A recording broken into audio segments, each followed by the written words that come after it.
বিশ্বাস করবেন কিনা জানি না, যখনই মোবাইলে কারো মৃত্যুর সংবাদ শুনি মনের মধ্যে একদম দুমড়ে মুচড়ে ওঠে।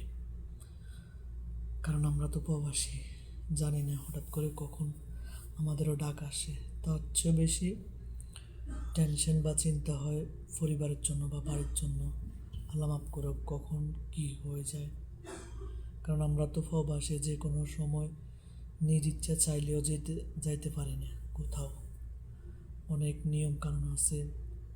এই জন্য মানে কারো মৃত্যুর সংবাদ মোবাইলে যখন দেখি বা শুনি তখন অনেক খারাপ লাগে। তো এই জন্য আল্লাহর দরবারে সবসময় দোয়া করি আমার পরিবার, আমার আত্মীয় স্বজন, আমার ভাই বোন, বন্ধু বান্ধব, পথ পরিচিত ইমানদার ভাই বোন প্রত্যেককে আল্লাহ নেক সুস্থ হায়াত দান করুন। আর অনেক আল্লাহ আমাদেরকেও ভালো রাখুক। আমাদের জন্য দোয়া করবেন, কারণ আমরাও যদি হঠাৎ করে কোনো এক সময় চলে যাই, কারণ এই বিদেশের বাড়িতে হায়াত মতের তো বিশ্বাস নেই আপনার।